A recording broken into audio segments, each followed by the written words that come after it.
My name is Rob Michaels, and today's seminar is... Oh, thank you. Today's seminar is called Plain Talk on PTSD and Suicide. The first half of the presentation will be pertinent to all first responders. The second half, when we get to talking about suicide, is more specific about firefighters. When 911 needs 911. You know, when citizens need help, they call 911. But who do we call? Well, sometimes we're afraid to call anybody. We're afraid of what people will think. We're afraid of what someone might say. We're afraid of stigma. And that's what we want to get into today. Serve and Protect has been around since 2011. We've helped more than 3,000 people around the country, as far away as Brussels, Belgium, Canada, Norway, Ireland, but predominantly here in the U.S. And I'll tell you what we do in a bit. We have a mobile app. It's free. If you go to serveprotect.org, you can download it for an Apple device or an Android. This is the heart of what I want you to remember. If you don't remember anything else, please remember this. Invisible wounds can kill. And I'll talk to you a bit more about what invisible wounds are, but we're referring to trauma. When you witness a traumatic incident, it can scar you emotionally. It can make you wounded emotionally. And if you don't get it taken care of, it can lead to more substantial consequences.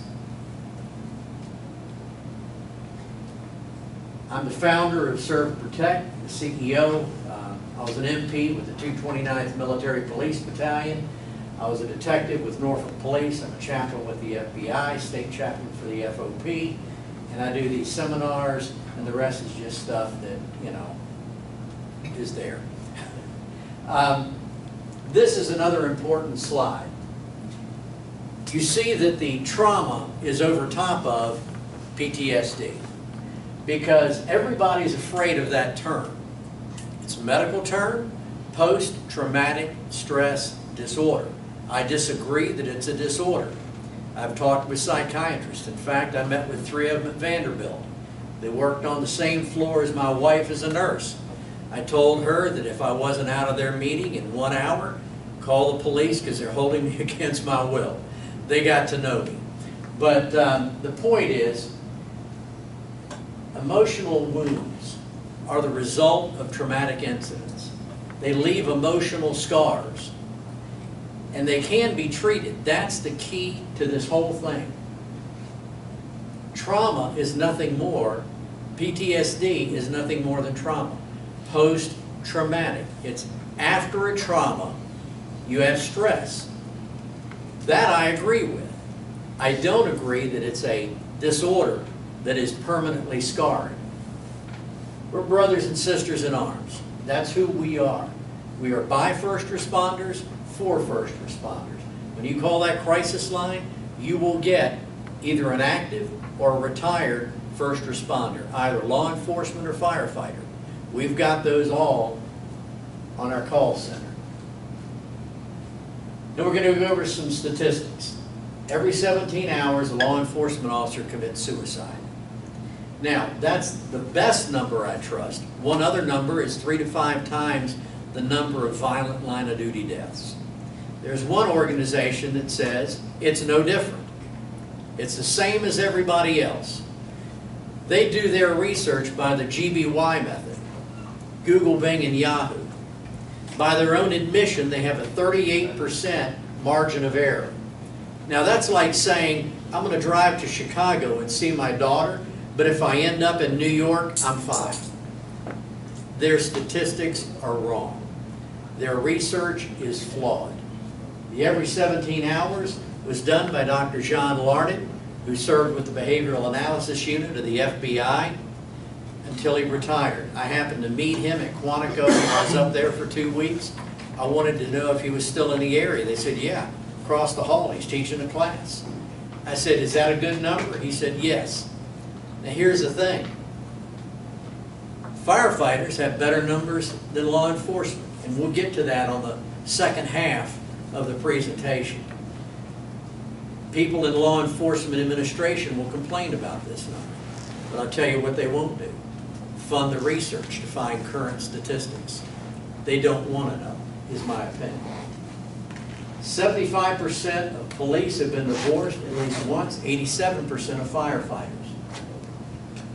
40% of first responders are involved in domestic violence. I'll give you an example.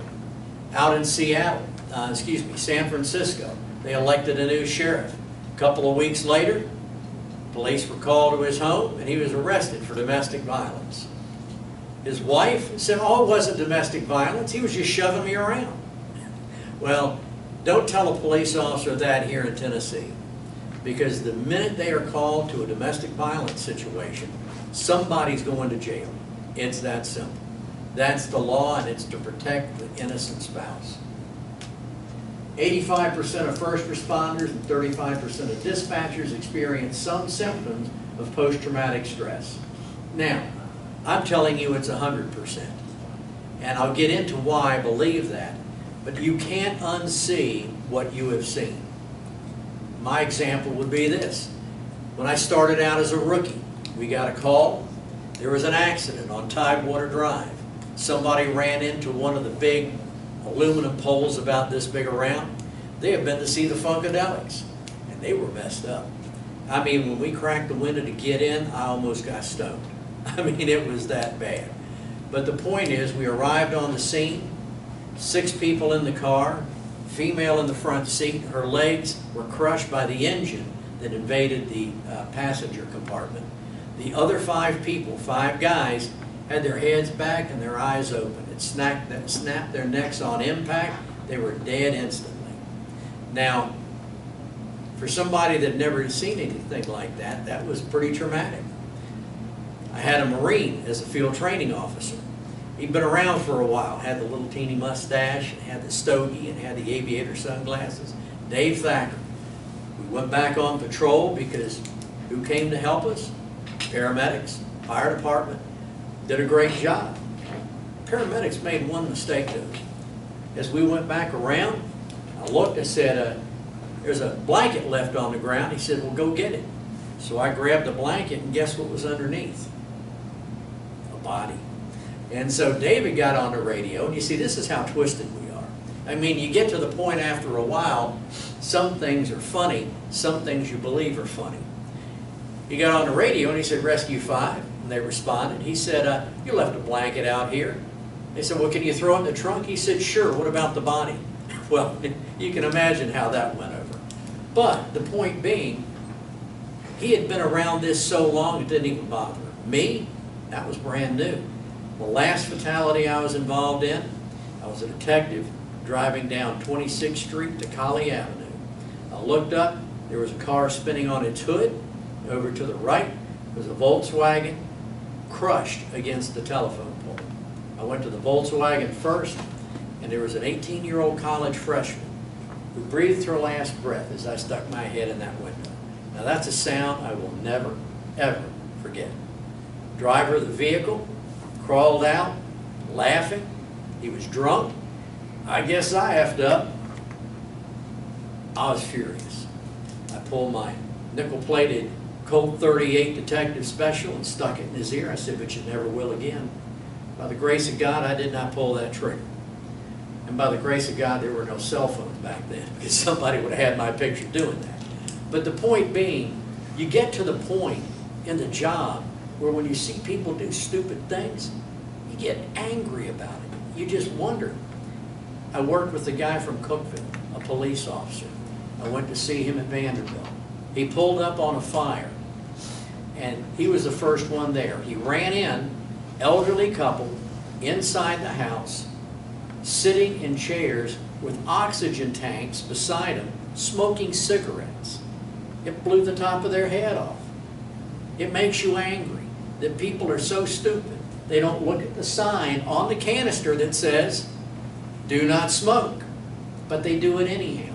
And they put at risk the people that come to save them. The canisters exploded, the doors were fused shut, and fortunately, somebody about your size kicked open the front door, got in there and saved them before they died. But he was burned severely, all because of carelessness. I think drunk drivers should be charged just like anybody that has a handgun and misuses it, because you don't accidentally get drunk. So, in my opinion, 100% of those of us who have worked in that field have some symptoms, some elements of post-traumatic stress, trauma. And look at what we experience.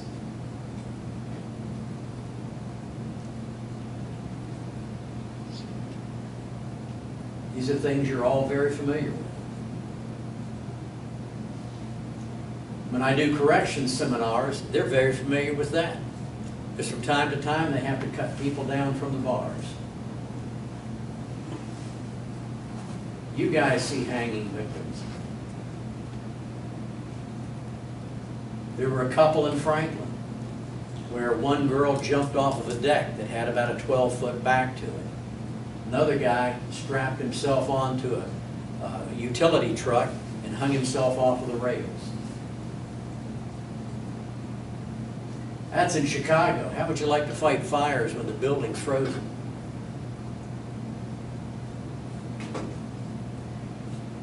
My hat's off to you guys. You go into burning buildings. You risk your life to save people who are in a dangerous place. You're heroes. My brother-in-law was a firefighter, 25 years. He was a lieutenant. He was a tillerman for a while. And he was talking about once he went into a fire on a ship, and it was all smoky inside. You couldn't see what you were doing. And they had to crawl along a platform. Well, when the smoke cleared, that platform was about 3 feet wide. And on either side of it, a 45-foot drop.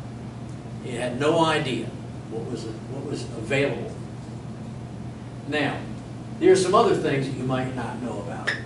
Sheriff's deputy was kidnapped on the way to work, a female. She was raped and kidnapped by these two clowns right here who thought it was good to do that.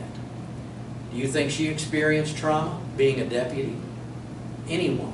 This person here, let's talk about administrative issues.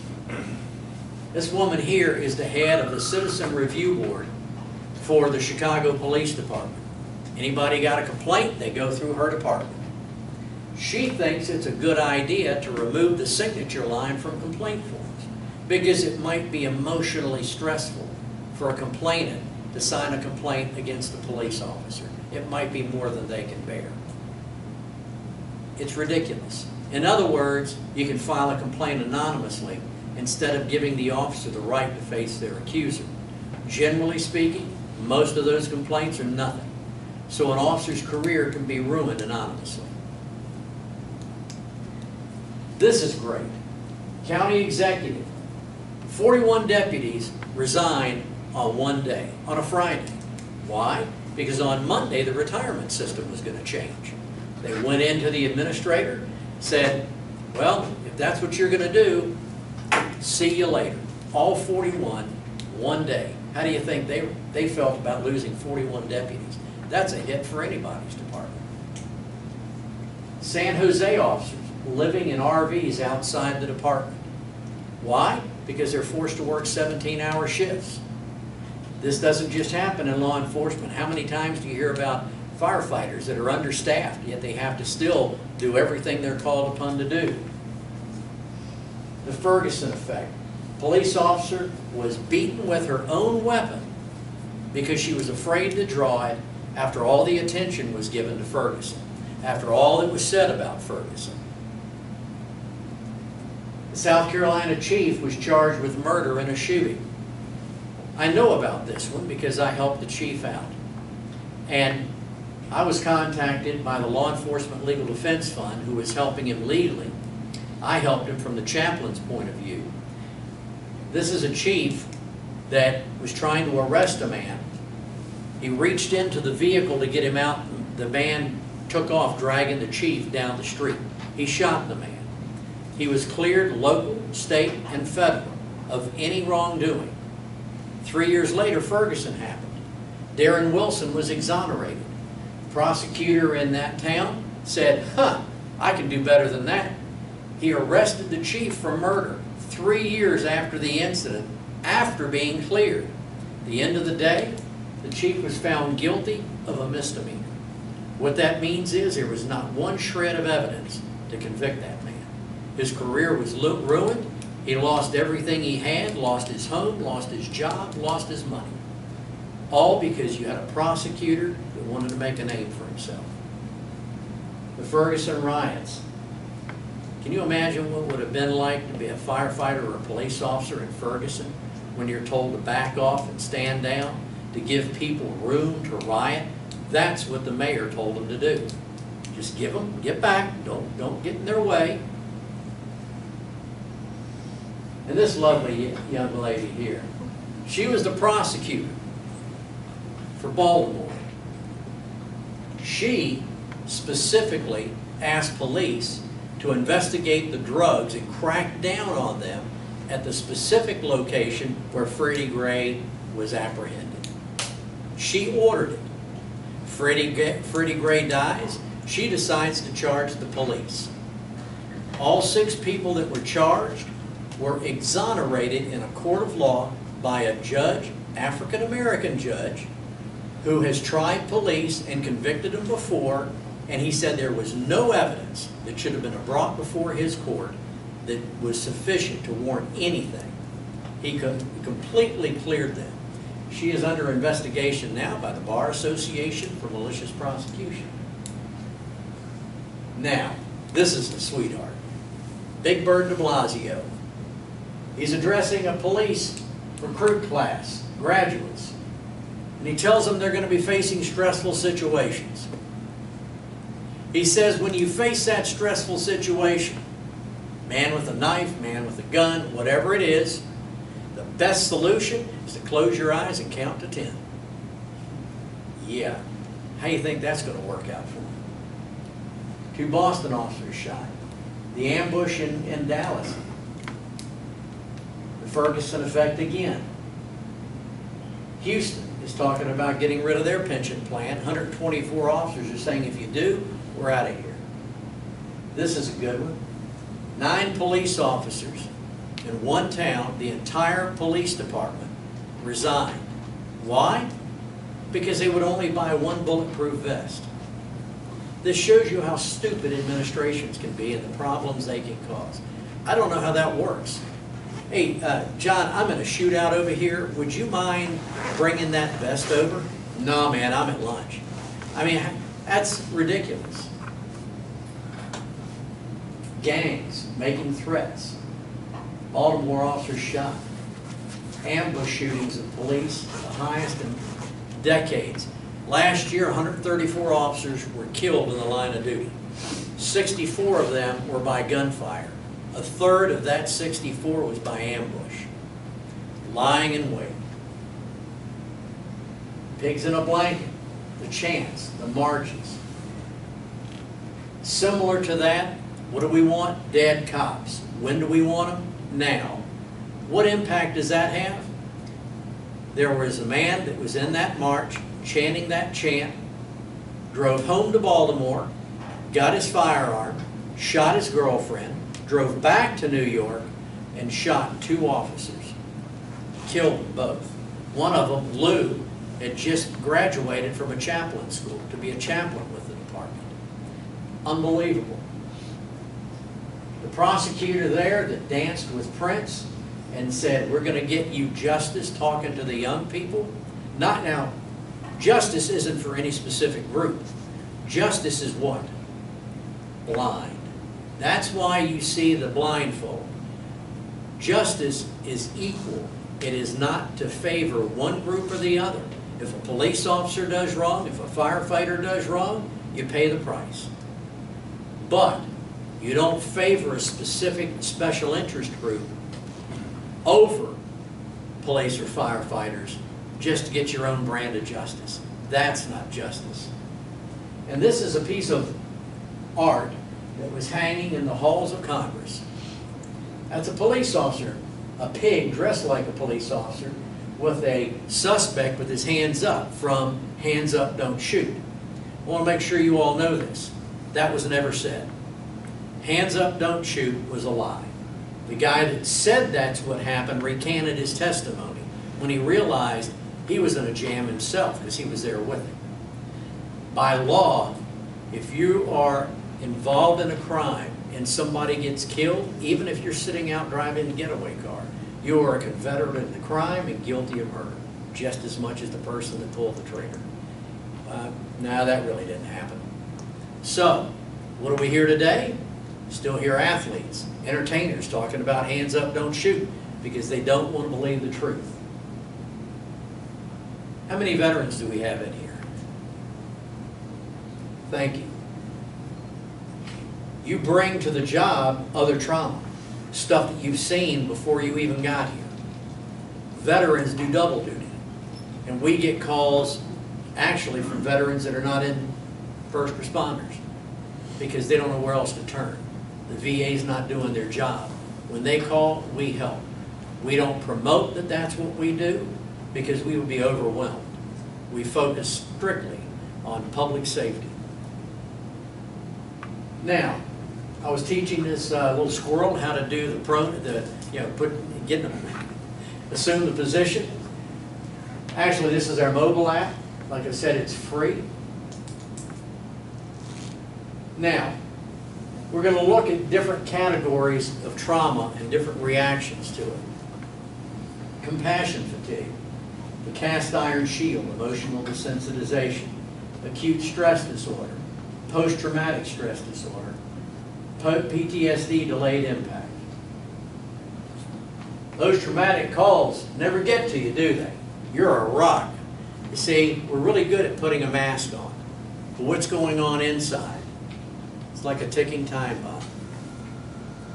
If you don't take care of emotional wounds, they will get to you.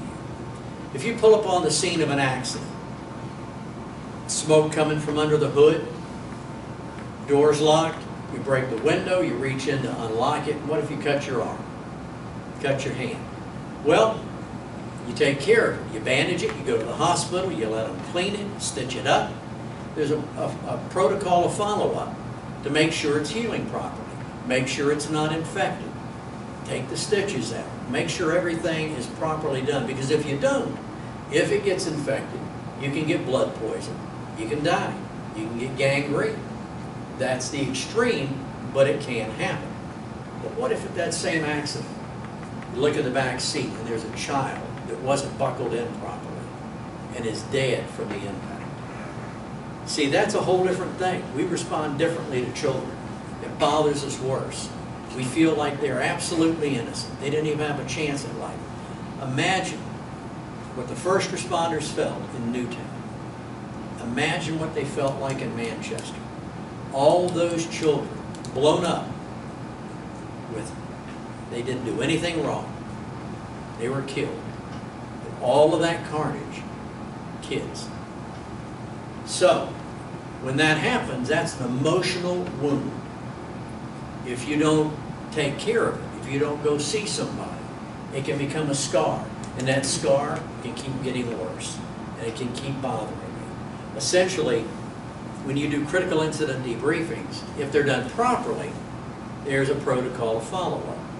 If you just do the debriefing and check a box, that doesn't take into account what's going on in your mind right after the incident. You haven't had time to think through it, and we'll get into that more later. But you don't have to be a ticking time bomb. You don't have to be wearing a mask to be that strong guy. Compassion fatigue. Compassion fatigue is what happens to people who actually care about the people they want to serve. When you got into this business, it was to help people. It wasn't just for a job.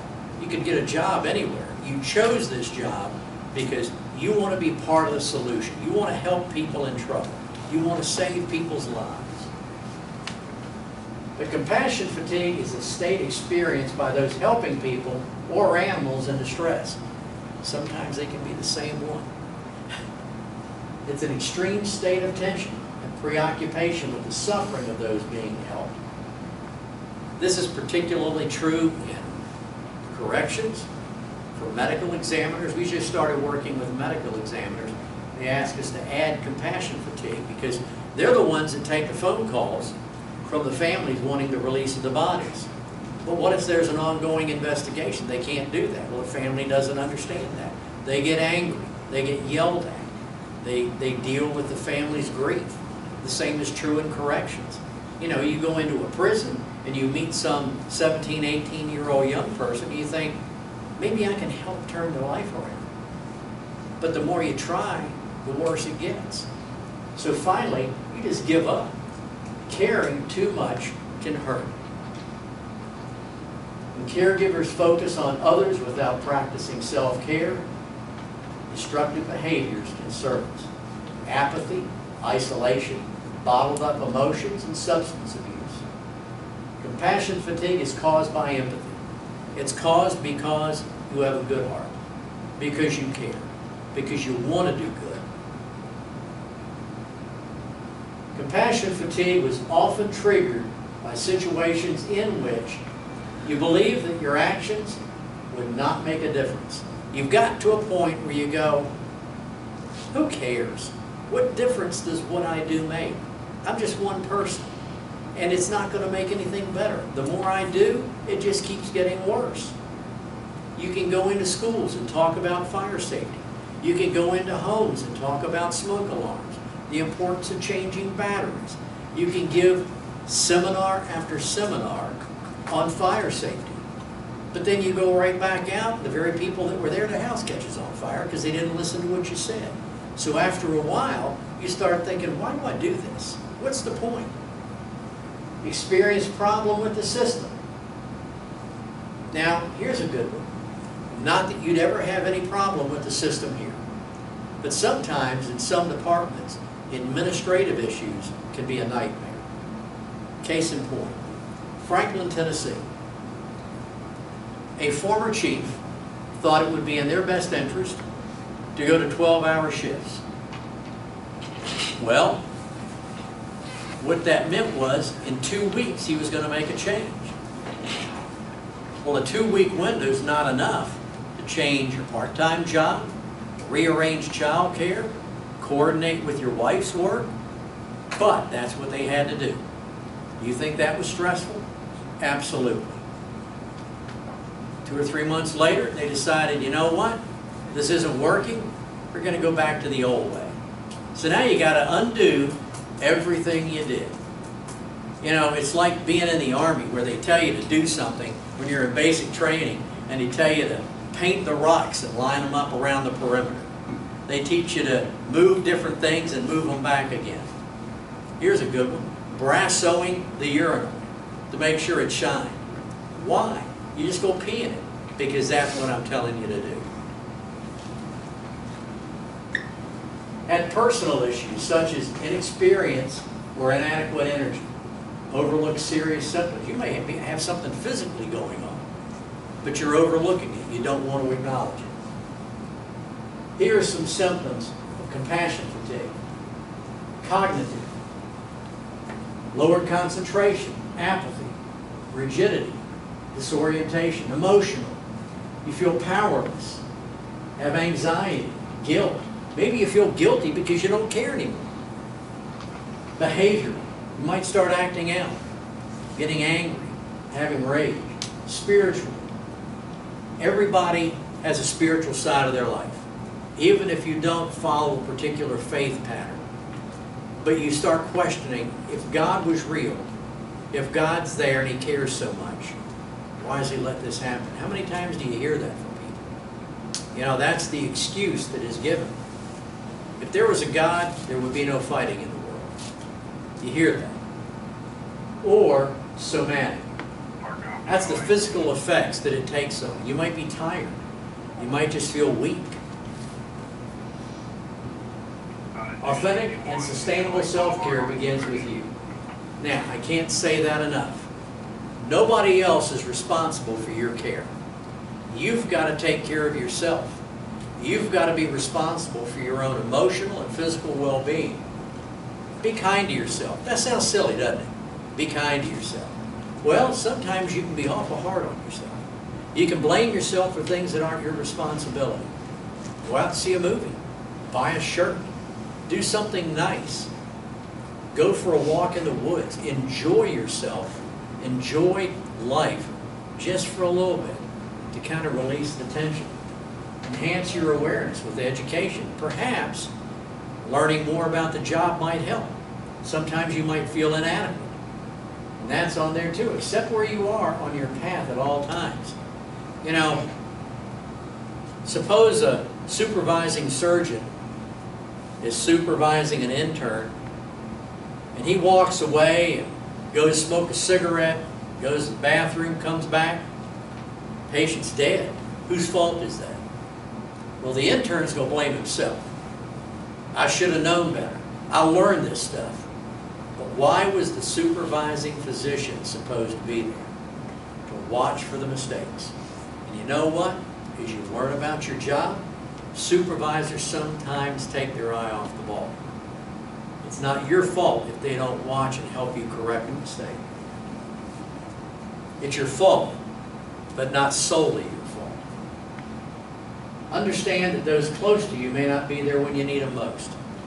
People might not be paying attention. You might be going through stress and nobody's paying attention. Exchange information and feelings with people who can validate you. You know, you need to hang around people that can say, you know what are you thinking? You do a great thing. And I'm here to tell you, I respect every one of you. You're heroes. You do great work. I was a cop. When we investigated an accident, we said, they're over there. You guys went and took care of that. When we pulled up on a fire, we said, it's in there, like you couldn't see it. And y'all went in and took care of it. That's a great thing that you do. That's me validating you. So I'm just telling you, this is what you need to do. You need to encourage one another. That's what it's talking about. When you see somebody that's feeling bad about themselves, lift them up. Listening to others who are suffering. You hear somebody complaining, go back to the previous thing. Encourage them. Clarify your personal boundaries. This is important. No one should be subjected to bullying. If a supervisor can't communicate to you without belittling you, putting you down, screaming at you, they don't need to be a supervisor because they don't have communication skills. I'll give you an example. Lawrence County, Tennessee. The lady that we helped was a 911 supervisor. She had thyroid conditions that created a hearing problem. She asked her supervisor for an amplified headset. He pulled the earpiece away and he screamed in her ear, "Can you hear me now, dummy?" Think that was appropriate? No. She filed an EEOC suit against him and won. She ended up losing her job, but she won. Express your needs verbally. If someone's abusing you, if you need help with anything, if you don't say anything, nobody's going to know. Take positive action to change your environment. You are responsible for your own life. You know, you can have times where you look back and say, why didn't somebody do something? Why didn't somebody tell me? Well, you've got to ask, what can I do to make things different? Is it me or is it somebody else? Is it my skill set? Can I learn more? But you've got to take responsibility for your own life. The cast iron shield. It's a God-given defense mechanism, and it's what first responders use on the job. You know, if you go out and start working in the yard at the beginning of the season, and you haven't worked manually, what's going to happen to your hands? You'll get blisters. By the end of the season, they're going to be like leather. Won't have any problems. That's what happens with the cast iron shield. You know, after I saw that 5-person fatality, it bothered me. But by the time I left the police department, I saw that dead girl. It bothered me. It stays with me. But I saw a lot of bad stuff in between. Didn't affect me like the first one did. because you emotionally build up a resistance to expressing emotion. If you don't, you can't do the job. In law enforcement, if you come across a dead body, it's a piece of evidence. When you guys go in and there are dead people for a fire, for whatever reason, and you're dealing with that, it is a part of the job. It's not a person. You don't look at it as somebody's mom or dad or child. It's part of the job. Because if you personalize it, all of a sudden you start feeling differently. That's why it's so hard with children. We had a guy that called for help out in California. He was called to a murder-suicide. A mother shot and killed her 14-year-old daughter and committed suicide. The officer had a 14-year-old daughter. Do you think he took that personally? Absolutely. So we got him somebody to talk to. It keeps our emotions in check on the street. But here's the problem. You know that number of 75% of police divorce and 87% of firefighters? This is what causes it, or is a contributing factor. Because once you build up that emotional shield, once you get yourself to the place where this doesn't bother you, when you go home at night, can you take that off? No. You can take off your uniform, you can put on your PJs, but it's still there. You walk in the front door and your spouse says, hey, listen, the toilet's leaking. Can you go upstairs and fix that thing? In a minute. No, it's leaking. It's driving me crazy. Why can't you just go up there and fix it? Take 5 minutes.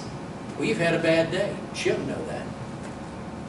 And so you fire back with some other words that could be hurtful. Why are you doing that? Because you don't have space right now emotionally to deal with a leaking faucet or a wife that won't let you alone. So you fire back. Just leave me alone. That's how marriages fall apart. Part of the problem is that too many departments in public safety don't prepare the spouse for what's going to happen when their significant other becomes a first responder. They don't know. They're unaware. Well, how are they going to respond properly? How are they going to react to that? My son went to UT. I come from a Christian background. I believe that God created the heavens and the earth. I believe that literally. But, is that what they teach in schools? Nah. They teach that a bolt of lightning hit a primordial swamp, struck something that was slithering around in there, and it became a man. Well, I can't buy that. But the point being, I told my son, when you go to UT, here's what you're going to hear them say. They're going to tell you that. It's called inoculation theory. Well, he goes to UT, and he calls me, Dad, they said what you said. Well, the point is, he was prepared. Had he gone up there and didn't have any clue what they were going to say, he might be saying, why didn't Dad tell me this before? Why didn't Mom tell me this? Well, the same is true with spouses of first responders. What would happen if they're told up front, when your spouse comes home, they may have had a bad day. They may have been in a situation where it just tore their heart out. So when they come home and they're upset and they don't want to talk, don't take it personally. It's not you. It's what they experienced. And if they're different than what they are, because they will become different, understand what they're going through. Sit down and talk with them at the right time. And understand they may not want to tell you what they just went through because they don't want you to have to go through it. If you tell your spouse everything that you went to, they'll get secondhand trauma. They'll go through the situation. So the point being, the cast iron shield will protect you, but it can be damaging to your relationships. Now, common reactions to trauma. Distortion of time. Sensory distortions. You might not feel or sense things that you normally would. Perceptual or behavioral distortions. Sense of helplessness or limited choices. Feelings and impact of your fight, flight, freeze response to the incident. We all have that instinct. I love feeding deer. We have a group of deer that comes up every night. for corn. I've got a stand out there, I'll put corn out there and I'll whistle for them. And here they come. They come walking up. I've got friends who are hunters and they tell me, just give me a shout when you're going to whistle. But, you know, I have nothing against hunting. I just love my deer. It gives me peace. It gives me that outlet. And when they come up, you know, I can stand there and watch them. They'll get closer and they'll eat. But what if I go into the house and I think I should have turned on the water for them? If I walk back out and suddenly there I am, they scatter like cockroaches. They're gone. I'll whistle, it's all right, they come back. But it was their fight, flight response. We have that. If we're startled, if somebody comes up and taps you on the shoulder, you might jerk around like that. That's part of that sense. You're reacting to being startled. You might have a disturbance in memory. Now, Dr. Carrie Steiner is on our board. She's our clinical advisor. 13 years Chicago Police as a doctor of clinical psychology. Hyperarousal, hypoarousal. You might be more aroused or less aroused. Broca's area. Now this is important because we're going to talk about it in a little bit. It helps put thoughts and feelings into words. The reaction of Broca's area is you might not be able to communicate what you just saw. Have you ever been involved in one of the incidents and somebody asks you during it or right after to recount something and you're trying to get out the words, but man, they're just not there. I'll tell you why in just a few minutes. Broca's area shuts down in trauma. Words fail to capture the experience. Guys, that's normal. That's not abnormal. According to the DSM-5, which according to psychiatrists is the whole truth and nothing but the truth about psychology, right? The highest rates of PTSD are found among survivors of rape, military combat, first responders, and captivity. So we're the top 5. Now, anxiety, that's one of the symptoms. You feel like your mind is blank. You get irritated. You have sleep problems. These are all symptoms of anxiety. You know when you feel anxious. It might even feel like your blood's boiling. You have nervous energy. Depression. Symptoms of clinical depression. I'll read it over here because I can see better. Feelings of pessimism or hopelessness. Do you ever feel pessimistic or like things are hopeless? Feelings of guilt, worthlessness, suicidal thoughts or attempts, restlessness or inability. Clinical depression is very real. When you feel like there is no hope, if you don't ask for help, it's on you. Help is available. One of your friends, maybe a supervisor. I have cards up here. I want each one of you to take one. The back is our crisis line. I live here. You don't need to call our crisis line. You call the number on the front.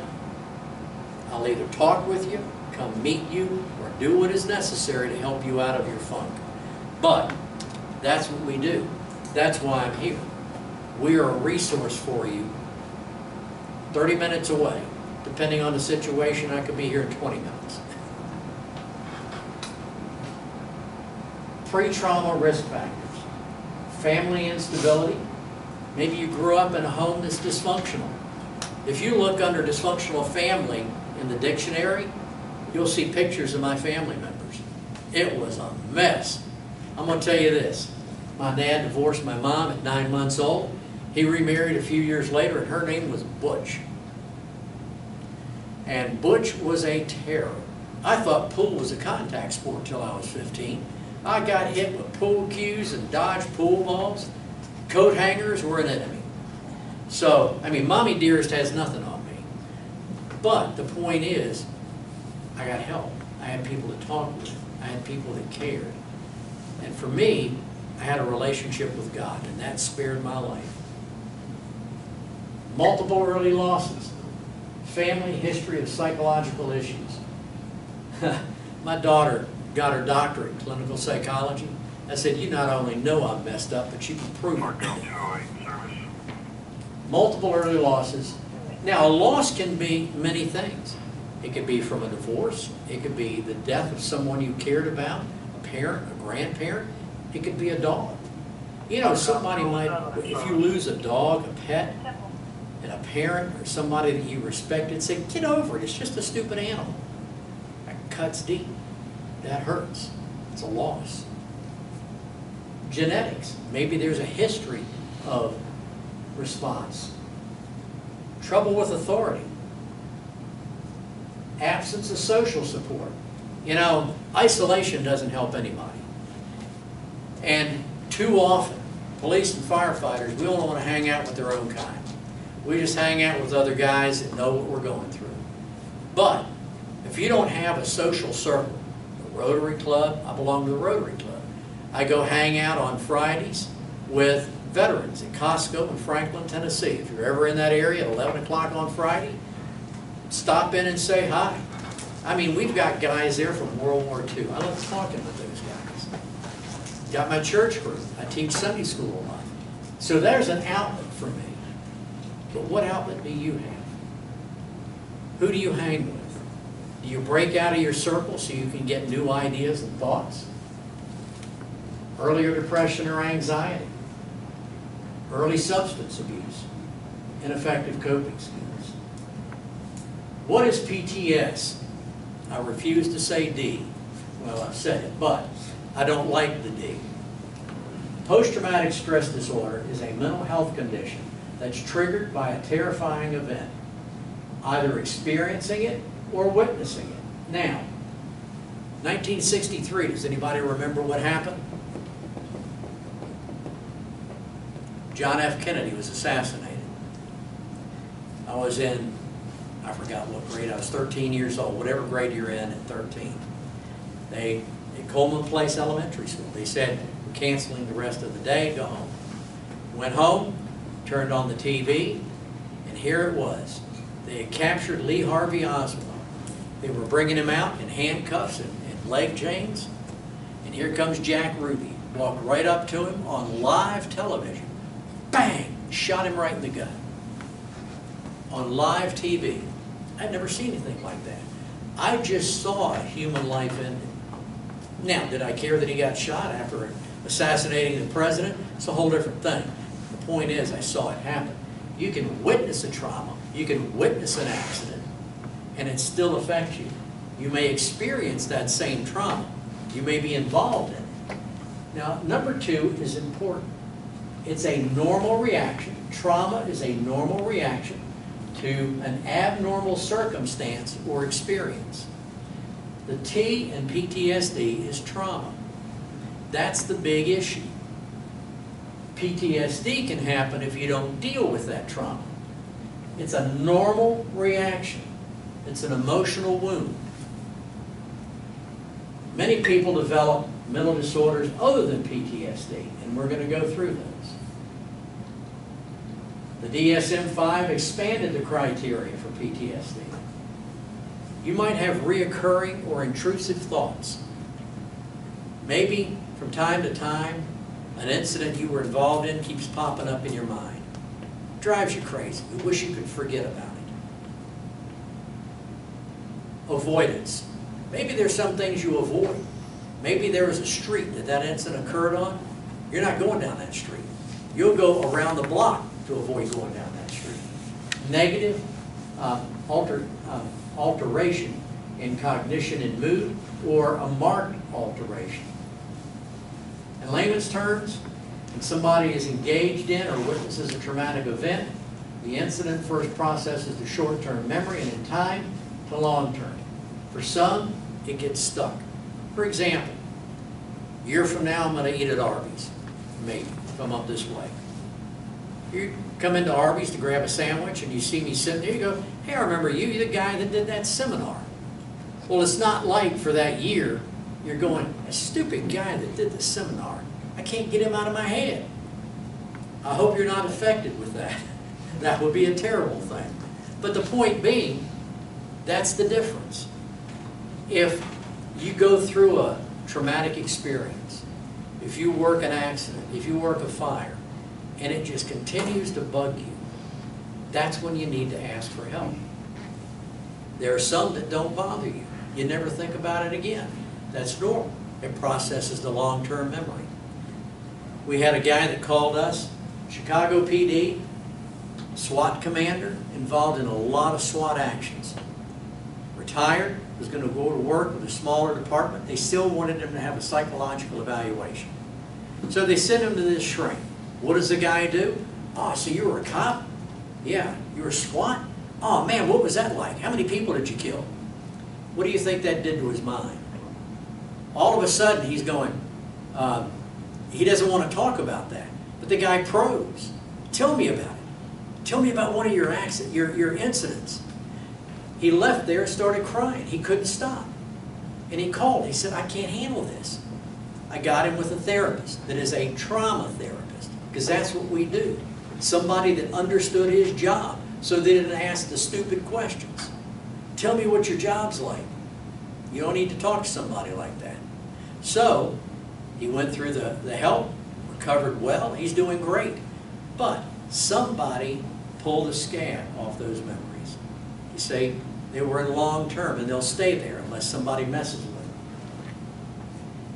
Anyone who experiences a traumatic event, who can experience trauma? Anybody. It can be an accident, it can be domestic violence, it could be something you see on TV. I mean, I remember when Vietnam first started appearing on television. I mean, they showed people getting shot and killed right on TV. Live action death. So, that's traumatic. If you have a significant injury, how do you think a football player feels? When all of a sudden their leg, their thighs, how do you think Joe Theismann felt? They not only snapped his leg, you could hear it on TV. Here he is, the heralded best quarterback in the league, and his career is done. You think that was a traumatic incident? Absolutely. That deputy that was kidnapped and raped, do you think that was a traumatic incident? Absolutely. How about the guys in Dallas? How about the guys that went over in England or in Newtown? Or how about the Pulse Club in Orlando? You walk in and you hear the phones ringing of the dead people because their families are trying to reach them. That's traumatic. Hypervigilance. If you're ever in a position where you're driving along, you keep looking in your rearview mirror to see if that same car is behind you, and you make a couple of other turns, or you go downstairs at night just to make sure that you did lock that front door. Or, have you ever seen Monk? Anybody ever seen the show Monk? How many times does he lock and unlock his door? Because he's obsessive compulsive. But when you do everything you can and do it again to make sure that everything's secure, you might have hypervigilance. Anger or rage. You know, sometimes you're seething underneath. And that thing that bothers you is just boiling up. And something happens and you blow up. And you don't know why. Why did I do that? What's wrong with me? Well, it may be something that you experienced. Anxiety, depression, as we talked about. Relationship issues. Maybe you're having problems at home or with somebody in your family or on the job. Trauma can affect that and affect it negatively. So if you're going through these issues, if you're having trouble with somebody and they're going through those issues, you might say, you know what, I'm not sure why we're having this problem, but is there somebody you can talk with? If you're a supervisor, you see that happening, maybe pull them aside and say, you know what, I need to talk to somebody because you're acting kind of goofy. Potentially suicidal ideations, angry with God. We had a guy with Norfolk Police, Lee Feathers. Lee was in the Narcotics Bureau. I was in the burglary squad. He was leaving one night, and one of his buds was talking with him. He said, yeah, I'm going to go home and kill myself. Well, why are you going to do that? Well, my girlfriend left me. The guy said, well, if that's what you're going to do, make sure you use your 44. Lee went home and blew his head off. How do you think that guy felt? Because Lee told him what he was going to do. He didn't hesitate. I'm going to kill myself. So, when people act like that, they need help. Now, notice the last thing. Addiction is not a symptom of post-traumatic stress. It's a byproduct. It's masking. You're trying to stop that noise in your head. You want to ease down. You don't want to feel the anxiety. Starts off with 1 or 2 drinks, and next thing you know, you're throwing down a 6-pack or a case. You think that's funny? Let me tell you, we stop some of the Navy chiefs sometimes, and they blow a 2-3 or something like that. Buddy, they can pass any sobriety test you wanted because they maintain that blood alcohol level. Acute stress disorder is the early stages. You may have witnessed something, and though not required, the person's response is likely to involve intense fear, helplessness, or the horror either while experiencing or after it. You might have seen something, and it just, you get back later and you go, how the heck did I get through that? And it might shake you up. And then you might feel a subjective sense of numbing, detachment, or absence of emotional responsiveness, a reduction in awareness, derealization, oh, it wasn't real. Your surroundings don't even feel real. Depersonalization. See, that's what we do with people we work with. Because if you personalize that dead person, it can get to you. Dissociative amnesia. You just can't remember what happened. You don't remember the details. Post-traumatic stress, it's natural to feel afraid during and after a traumatic situation. And I'm going to tell you this, fear can be a healthy thing. If you go in careless, see, without a respecting fear, you can get careless. Case in point, one of my field training officers walked up to the door of a domestic violence. Here's the door.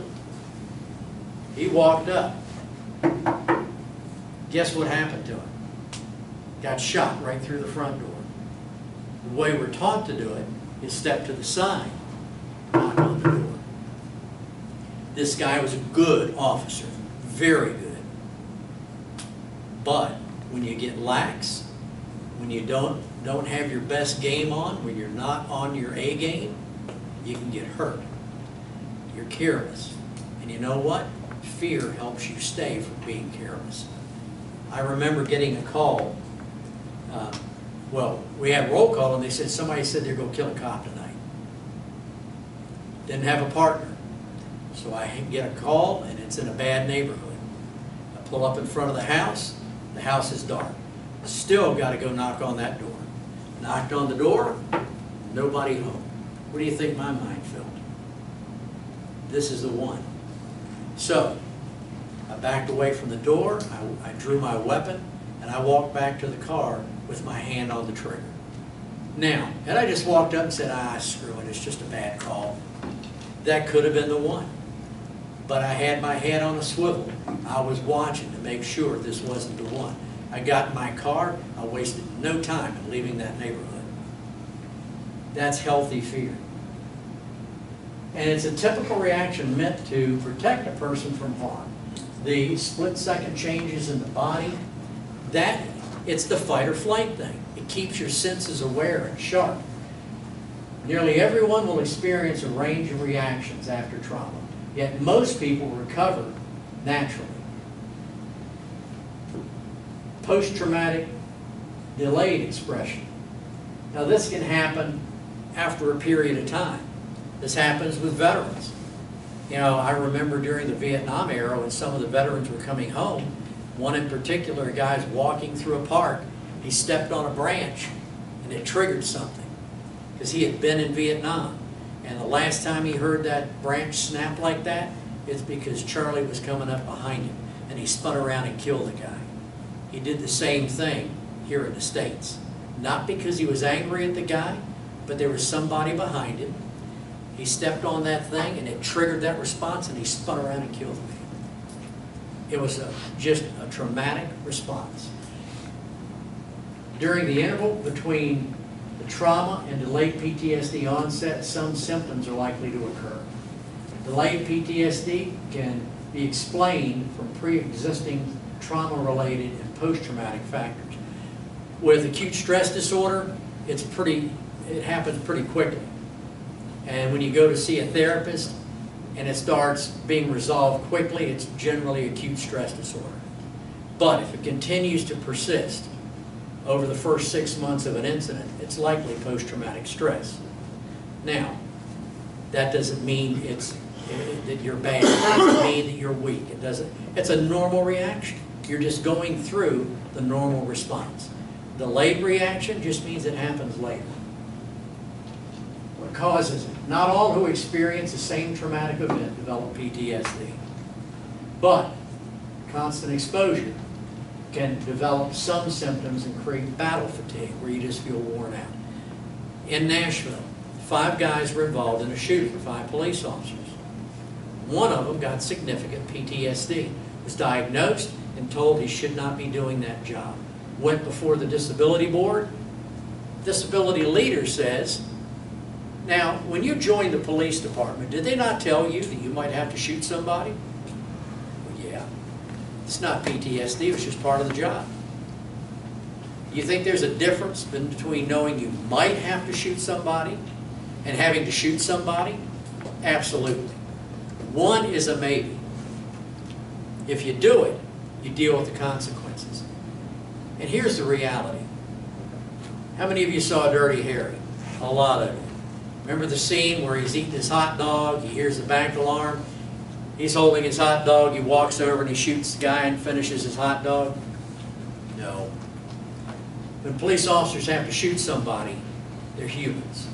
No matter what that person did, they know they just took a human life. And they feel that. If you don't feel it, you could be a sociopath.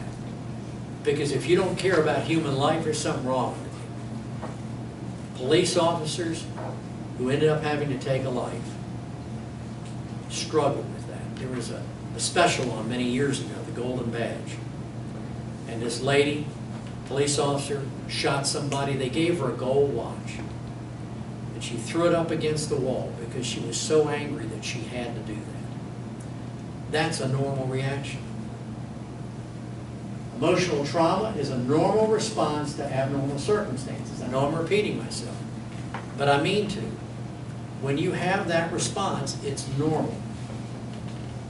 Fatalities are a big cause of trauma. Burn victims, regardless of the cause, and it could be 9/11, it could be Newtown, it could be Manchester, it could be any of the things that happened. Oklahoma City. All of those things cause trauma.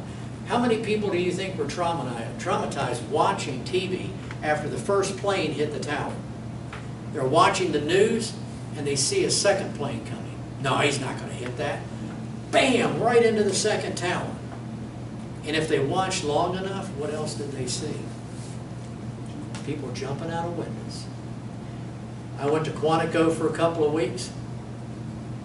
An arson investigator from New York was there, and he showed confidential film, up close and personal, from cameras that were right there. And you could see people just standing on a ledge and jumping out because they didn't want to be burned to death. Do you think that causes trauma? Do you think watching that causes trauma? Absolutely. I can't imagine how many struggle in New York City today. Failure to communicate what you're feeling. Now, what that means is, it's on you. Nobody's going to call for you. Nobody's going to call and go, I think Fred needs help. I hope there's no Fred in here because I'm not pointing you out. But the point being, there's help available. There's sheets in front of you of other ways you can get help. And we'll talk about that in a few minutes. The point is, when you're feeling these things, you've got to call and ask for help. You've got to. It's in your own best interest. You are responsible for your own care.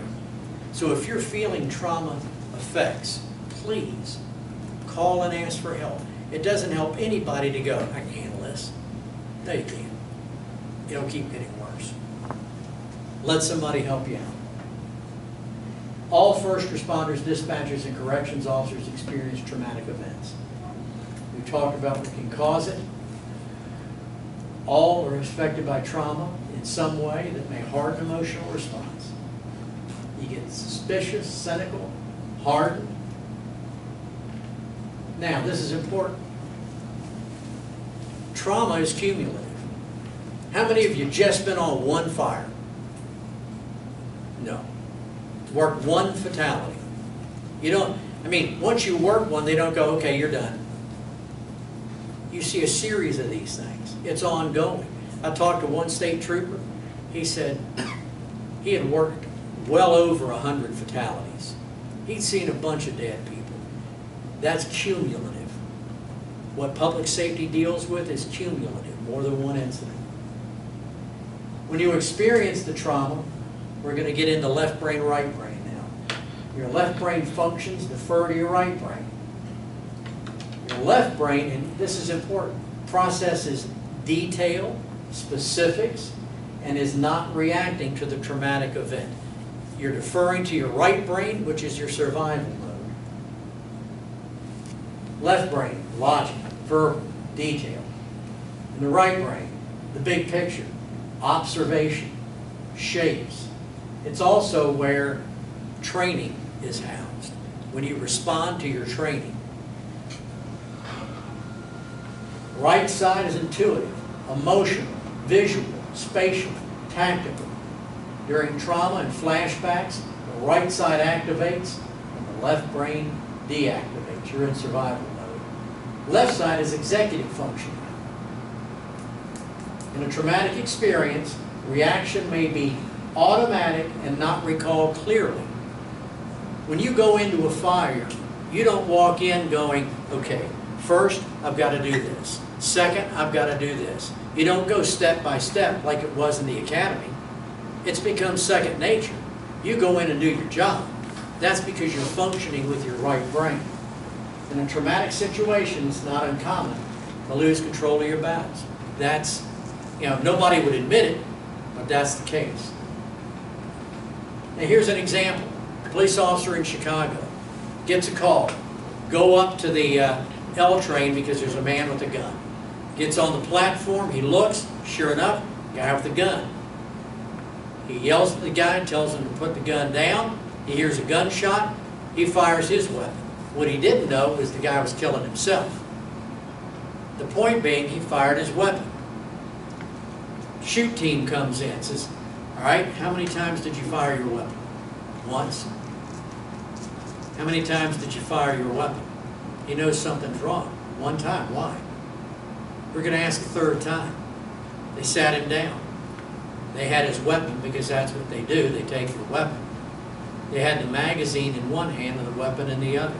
They handed him the magazine, said procedures do. Perhaps a service dog. That's very helpful. Equine therapy. Anybody remember who Jennifer O'Neill is? Okay. Anybody heard of Summer of 42? It was a movie back in the day. She was the star in that. She was on the cover of Cosmopolitan more than any model. She lives right down the street. She lives on Brick Church Pike. She has a ranch and does equine therapy. She's got therapists that come in. She does events throughout the year for firefighters and police officers, veterans, free. You come, there's music and food. Next time they have one, I'll let you guys know and you can put it out. But equine, you know, people tell a horse or a dog things they won't tell anybody else. And I'm going to tell you this. A colleague at the FBI does victims assistance. Rachel, she has got a therapy dog. Now, when somebody's kidnapped, when there's a bank robbery and they just can't get the words out, when a young girl has been raped and this has happened, she takes that dog in, they start petting that dog, it eases the tension, and next thing you know, they're able to say what needs to be said. Animals can be very effective. Recreational therapy. There's a group called Hunting for Heroes. The first step to healing is admitting the problem. You could sit back and deny it. If you don't admit it, that's the problem. The second step is asking for help. You know, if you're struggling with something, you know you got a problem, but you don't ask for help, have you done yourself any good? No. Our goal is to help you get back to full capacity for you and your job. Next, engage in the process. If you go to talk with a therapist and you just sit there and go, so what's wrong with me? Not going to help. You got to open up. You got to talk.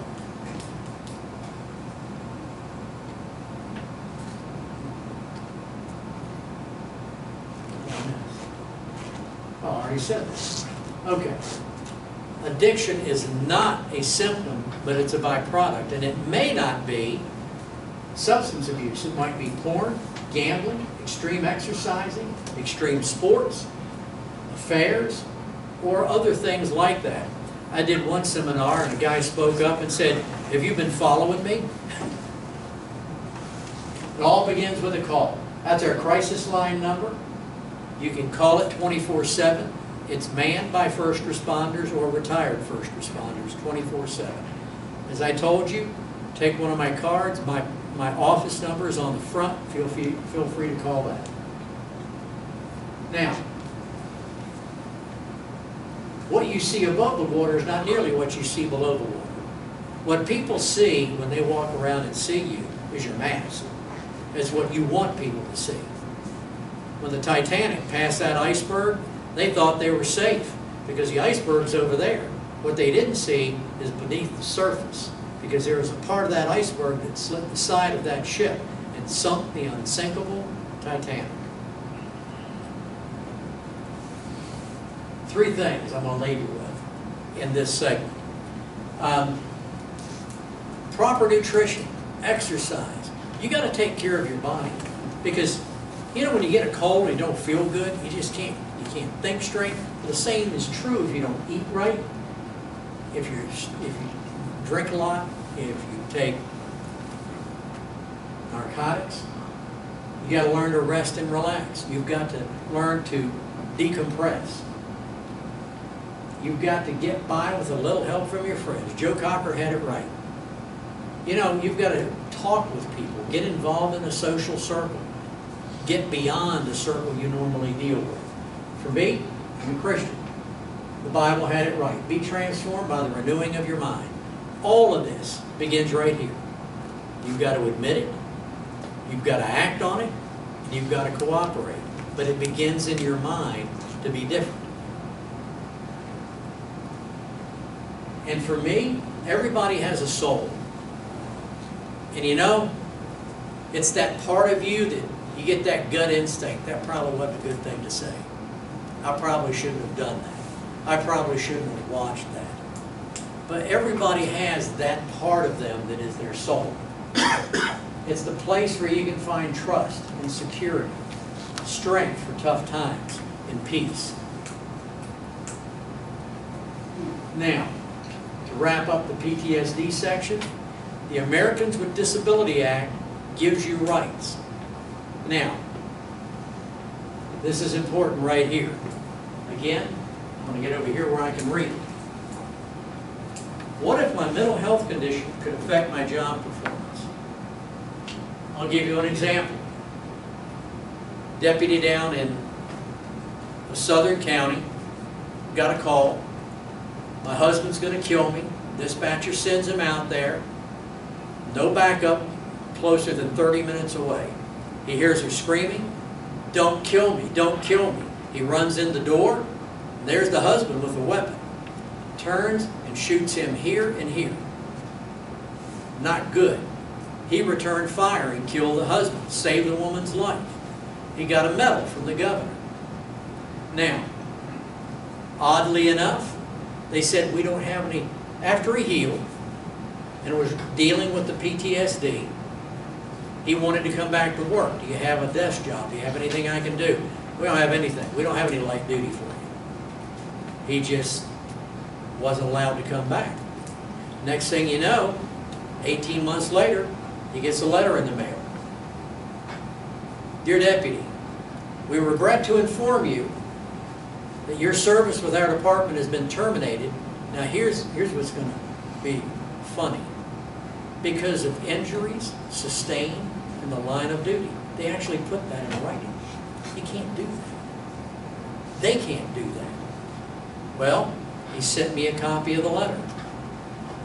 Somehow, that letter made its way to good old Phil over at Channel 5, the investigative reporter. Next thing you know, one of Channel 5's investigative reporters goes to that county, sits down with that sheriff and says, "Really? Oh, you know what? That letter was never supposed to have been sent out like that. No, we'll deal with that." Well, of course he's coming back to work. Why? Because they got caught. But you've got rights.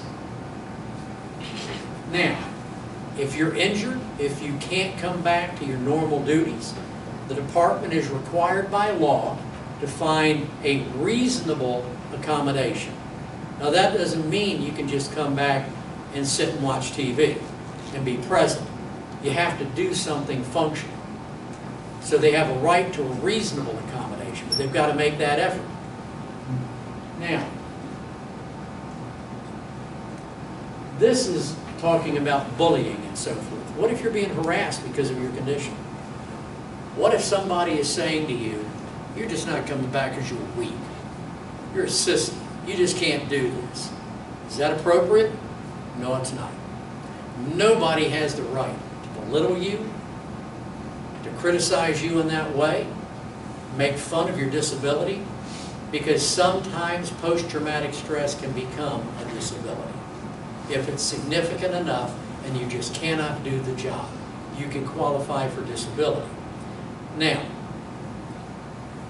the EEOC is your defense in that. The lady who got screamed in her ear, did he have a right to do that? No, he didn't, and they paid for it.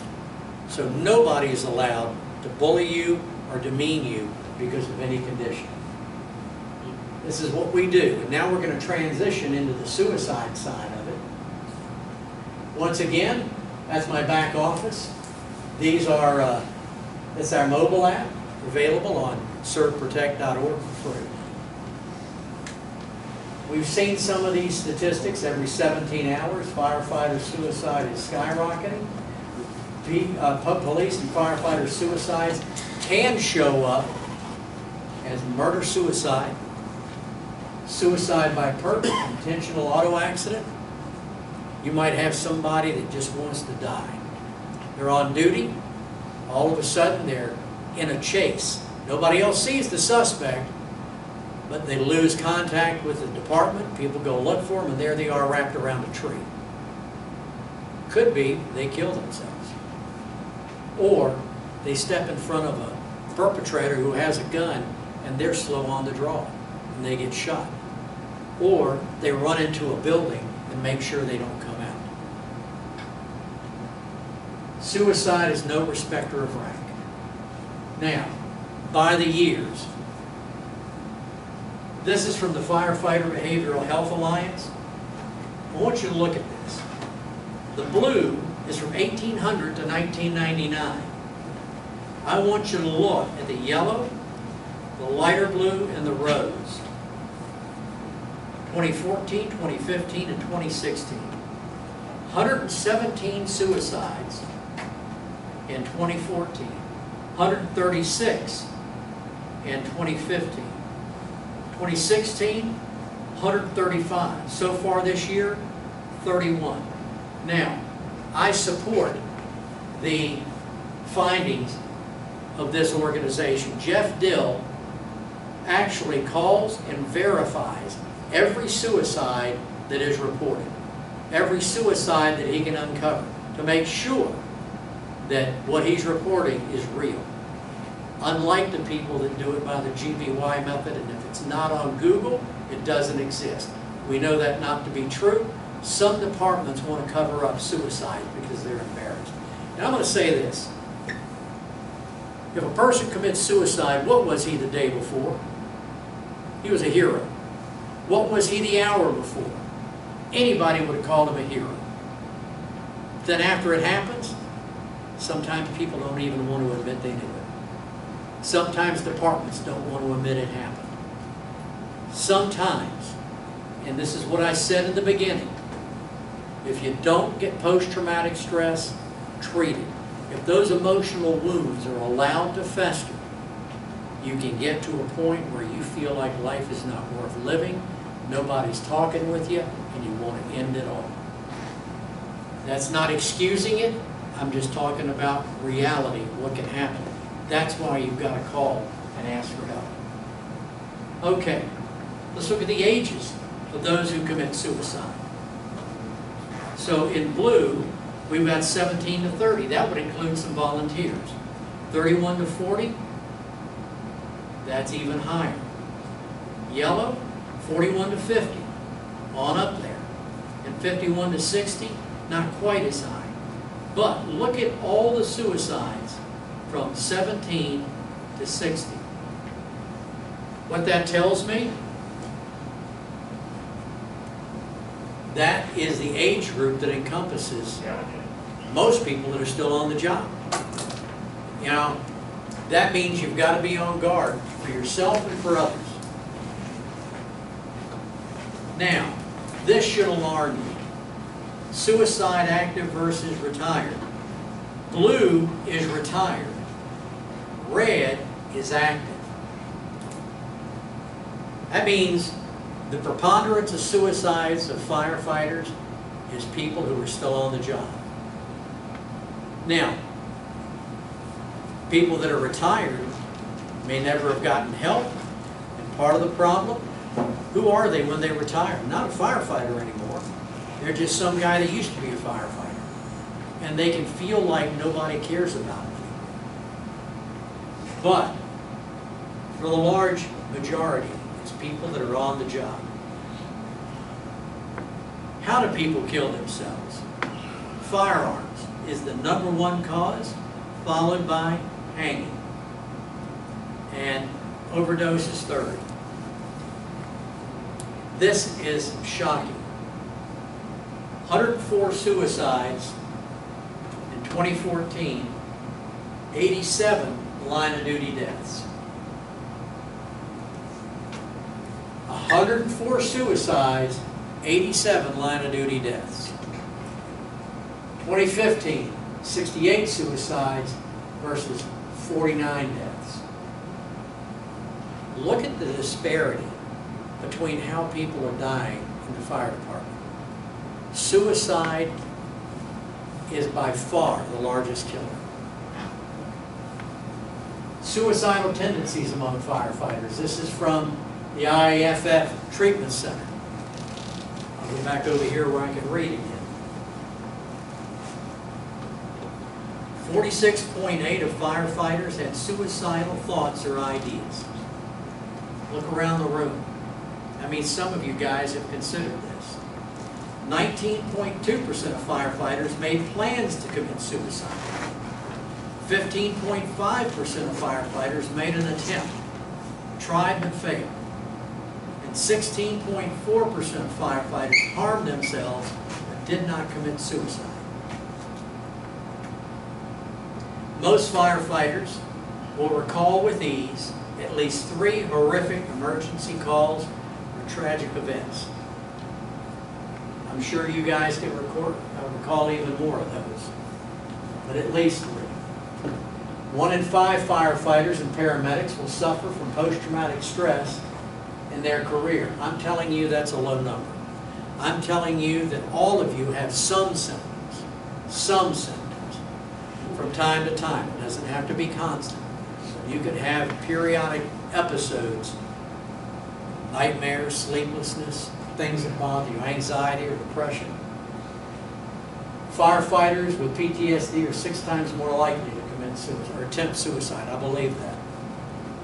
28% of firefighters believe that behavioral health issues will hurt their pride or reputation. Worry that the information will not remain confidential or are not aware of services available. Guys, this is why we're doing this seminar. Help is available. And anybody that demeans you for getting help isn't worth their salt. Anybody that tries to tell you that you're weak isn't worth their salt. Because if truth be known, they're scared to get help. And they're just trying to feel superior. Anybody that needs help should ask for help. And never, ever be afraid to ask. Confidentiality is the key. We don't talk to anybody. We're not connected with any department. So nobody can check our files. Nobody can ask me questions. I'm a chaplain. I'm covered both ways. So nobody is going to tell me, you need to tell me what was said. Nope. Can't do it. Now, we'll talk about some other things in a minute. 92% of firefighters say stigma is a barrier to seeking behavioral health treatment. Guys, this goes to the same thing. That means most of you in this room are thinking, yeah, this is all good. I appreciate what you're saying, and I appreciate you being here. Ain't no way I'm asking for help. Ain't no way I'm going to be that guy that steps up and says, I'm a sissy, I need help.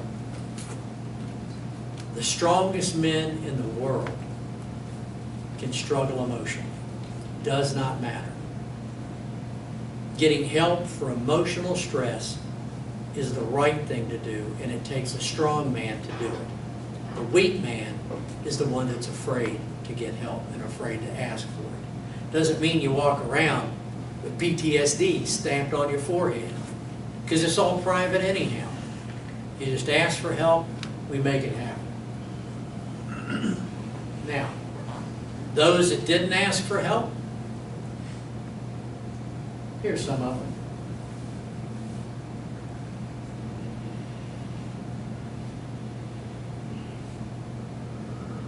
"22-year veteran. Canada has a lot of suicides up there. Under state and federal investigation. Assistant police chief outside the sheriff's substation. You think he was making a statement?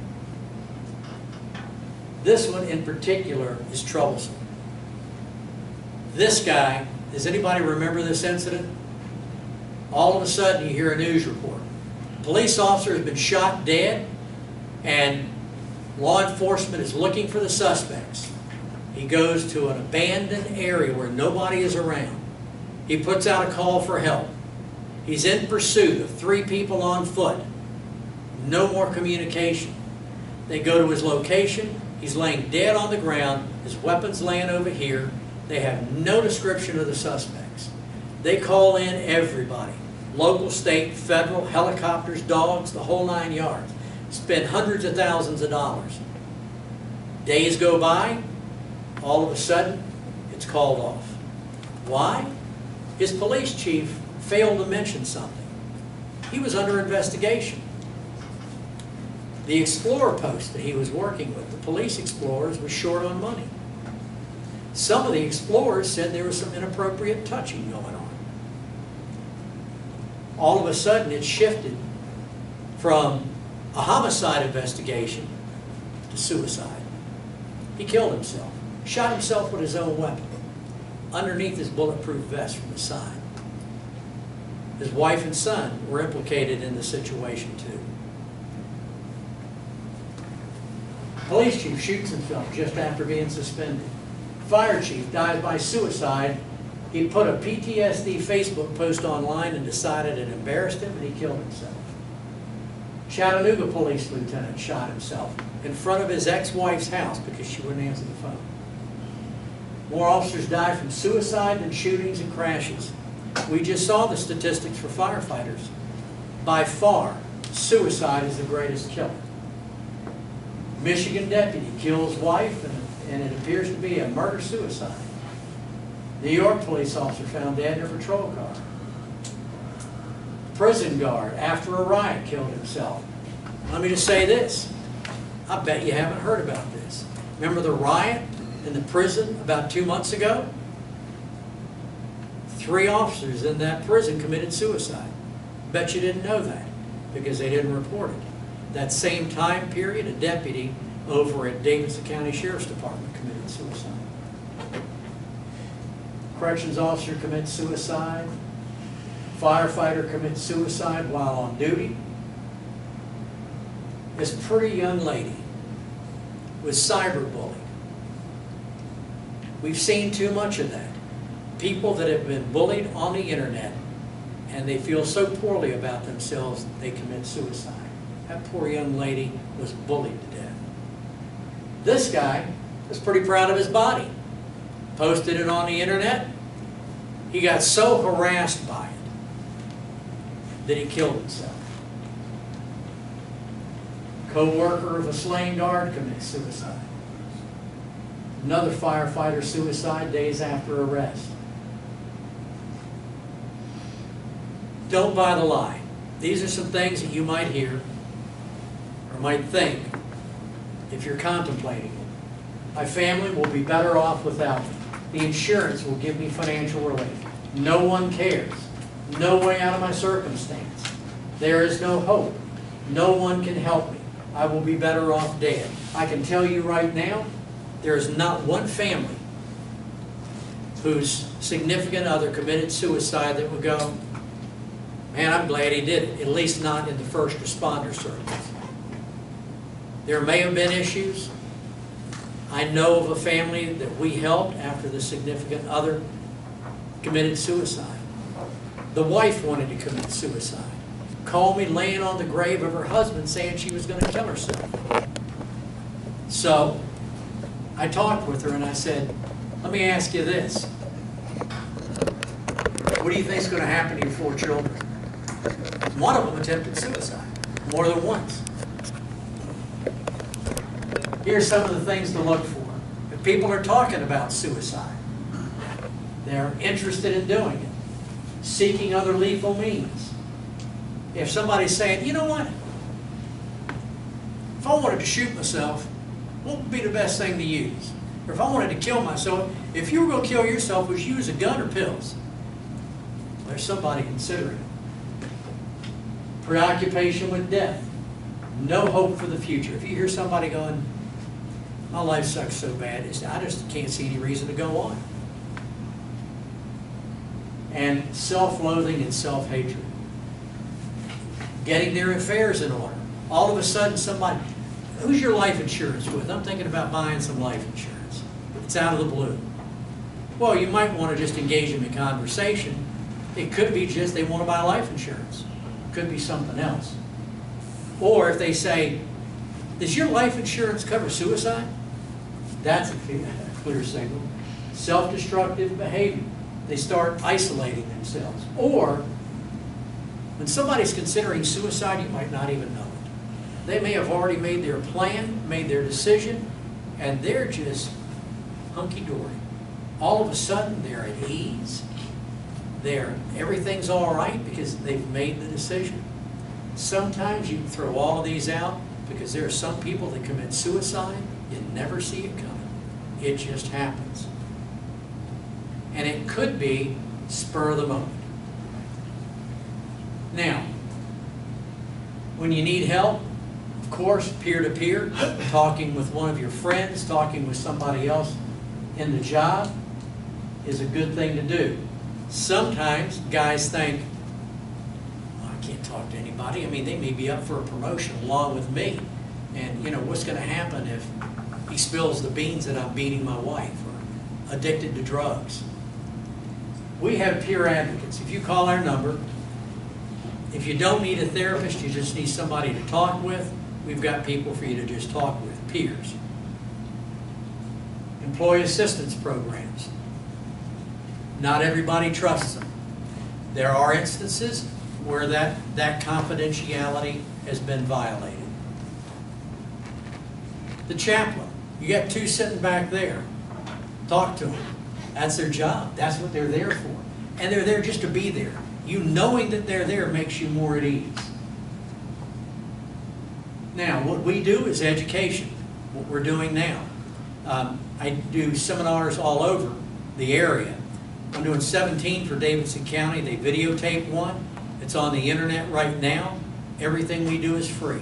Any department that wants to download that can do it. Anybody that wants to use this video we're recording today can use it. We don't charge for that. Facilitation. If somebody calls the crisis line and they need to go into residential care, our partner Safe Call Now handles that. They personally vet facilities that they refer to understand the job and to have a dual diagnosis capability, because if you've got an addiction issue, more than likely trauma is underneath of that. If you treat the addiction and not the trauma, you'll go right back to the addiction. On the other hand, if they want to have a therapist, they refer them to us. Rose, who works for us, will locate somebody in your area that takes your insurance and understands your job. She interviews every therapist that she refers to. Like I said, I've got somebody right down the street that is available. Restoration, that's the goal, is get you back to where you need to be for your job and for yourself personally. 360 focus, if we've got somebody that's going into residential care, we work to see if they'll allow us to get a chaplain to work with their family, be there for them while they're in care. And then when they get out of residential care, they need ongoing therapy. So if they'll call us from the treatment center, we'll line up a therapist so the day they get out, they've already got a therapist waiting for them who understands the job, who takes their insurance, so we can have a continuum of care and work for healing. This is our A team. That's Rose, the second one down. Dr. Steiner, third. That's Rose's husband, Rob, at the top. 18-year Chicago police veteran. He's one of our peer advocates. He teaches in the academy. Rich Kelly is a psychologist, but he's also a peer advocate, retired from Chicago PD. Lieutenant Michael DeJesus, that's right, I got DeJesus on my team. And he's a great guy. He was a SWAT commander down in Florida and has been involved in several shootings. Donnie's one that talked to EAP. They called the chief. He ended up getting fired in the long run. And then Houston Gas. For people that have been involved and wounded, this guy was shot in the face with a 12-gauge shotgun through a door. Now, how many Vols fans do we have? You ever hear of Judd Granzow? He was a linebacker on the national championship team. He has a fitness program for first responders, P3. Now, we also care about canines. This is our canine team. They're available, and they can be called in at a moment's notice. This is our team. Sean Riley with Safe Call Now. They operate our crisis line. All the others, you'll see Jeff Dill on there, Robert Douglas with the National Suicide Foundation for Police, Jennifer O'Neill. Again, we've got a free app. It's got all kinds of information on it. Life can be hard, but don't walk alone. Guys, I'm here for you. They're here for you. You can get help. We will not abandon you, I promise you that. And we will not violate your trust. That's the crisis line, and that's the end of our presentation. So I hope you learned something. If you learned nothing else, trauma is a normal response to an abnormal circumstance. You're not uncommon, and help is available. Thank you.